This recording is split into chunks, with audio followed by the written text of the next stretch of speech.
Hi hello welcome to post 360. నేను మీ మురళీరాపల్లి. అన్నమలై తమిళనాడులో బీజేపీ పార్టీకి ఈయన in charge. Tamil Nadu BJP party chairman అనుకోండి, ఇన్ఛార్జ్ అనుకోండి, whole and solo game player అనుకోండి.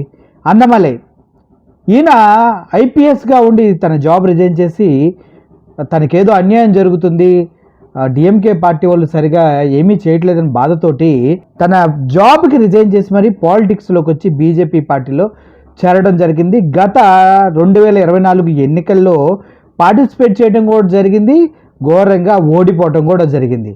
కానీ పట్టు వదలని విక్రమార్కుల్లాగా అన్నమలై గారు బీజేపీ పార్టీని పట్టుకొని ముందుకు వెళ్తూనే ఉన్నారు. బీజేపీ భావజాలను ముందుకు తీసుకెళ్తూనే ఉన్నారు. అయితే అన్నమలై సార్ ఈరోజు అన్నా యూనివర్సిటీలో ఒక బాలికపై లైంగిక వేధింపులు జరిగాయనేసి దానికి సరైన రెస్పాన్స్ ఇవ్వట్లేదు డిఎంకే పార్టీ వాళ్ళనేసి తన నిరసనని తెలియచేయటం కోసం గ్రీన్ కలర్ బట్టలు వేసుకుని టాప్లెస్గా వచ్చేసి అన్నా యూనివర్సిటీ ముందు కొరడాతో కొట్టుకుంటూ ఉన్నాడు. 6 దెబ్బలు కొరడాతో కొట్టుకున్నాడు. ఆ కొరడా కొత్తగా చేయించినట్టుంది, పాపం తగలకుండా. ఆ కొట్టుకుంటూ 6 దెబ్బలు తగిలిన తర్వాత వెనక నుంచి పరిగెట్టుకుంటూ చాలామంది వచ్చి పాపం ఆయన ఆపేశారు. ఆ తర్వాత ఆయన చెప్పడం ఏంటంటే, డిఎంకే ఓడిపోయే వరకు నేను చెప్పులు వేసుకొని తిరగను, షూ వేసుకొని తిరగను, ఒట్టి పాదాలపైనే తన నడక నడుస్తానంటూ ఆయన శపథం చేయడం జరిగింది. అలా ఎందుకు శపథం చేయటం? ఇప్పుడు నేను మీతో మాట్లాడేటప్పుడు ఆ వీడియో చూపించాలని ఆశపడుతున్నా.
ఈ వీడియో చూసినప్పుడు మీకేమనిపించిందో నాకైతే తెలియదు, కానీ నాకైతే క్లియర్గా ఒకటి అర్థమైంది.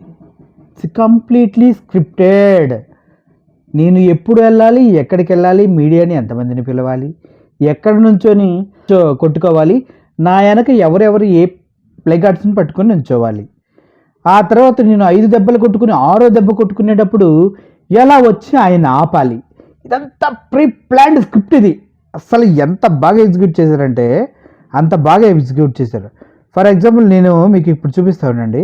అక్కడికి వచ్చి నిలబడ్డారు కదా, నిలబడ్డప్పుడు నేను చెప్పేది మాత్రమేనండి. వెనకోళ్ళంతా ప్లేగార్డ్స్ అందరూ సర్దుకుంటూ ఉన్నారు. వెనక బ్లాక్ డ్రెస్ వేసుకొని బ్లాక్ టవల్స్ కట్టుకొని కొంతమంది ఉన్నారు. వాళ్ళని చూడండి మీరు. వాళ్ళు సెట్ చేస్తూ ఉంటారు, ఎక్కడ నిలబడాలి ఏంటి, వాళ్ళ పొజిషన్ ఏంటి, ఉన్న నలుగురిని ఎలా సెట్ చేయాలి వెనక అని వాళ్ళంతా ప్లాన్ ప్రకారం సెట్ చేస్తారు. చేశారు కదా, చూసారా? ఇప్పుడు కొట్టుకోవటం మొదలుపెట్టాడు. అది చాలా వెయిట్లెస్ అన్నమాట. అది దెబ్బ కూడా తగలదు దానికి. ఎంత వెయిట్లెస్ అంటే అంత వెయిట్లెస్.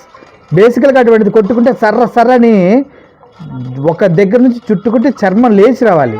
ఇది వెయిట్లెస్ తయారు చేయించారు.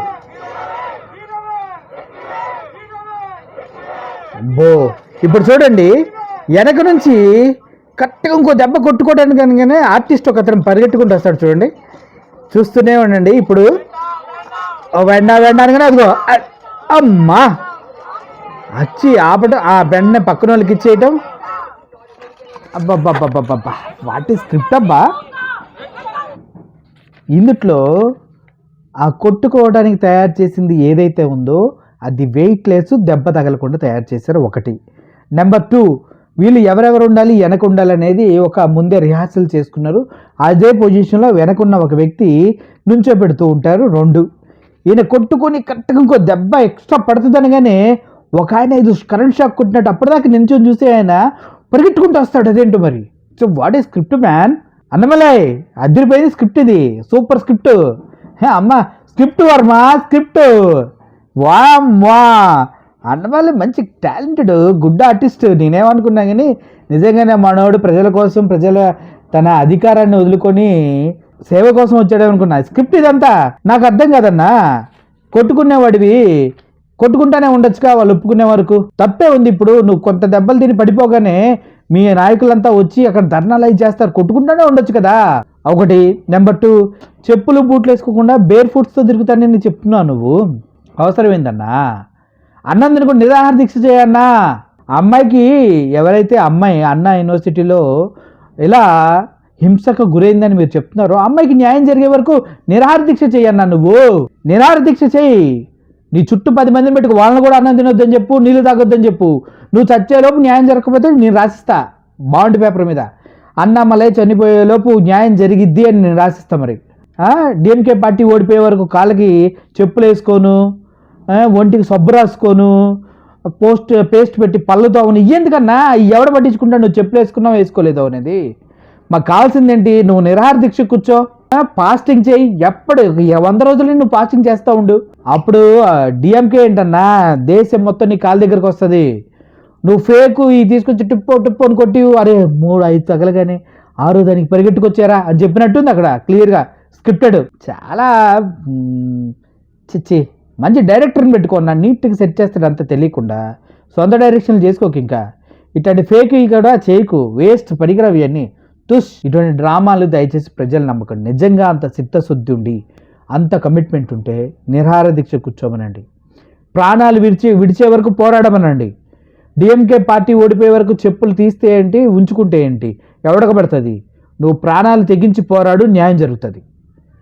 అన్నమలై చేయవలసింది అది.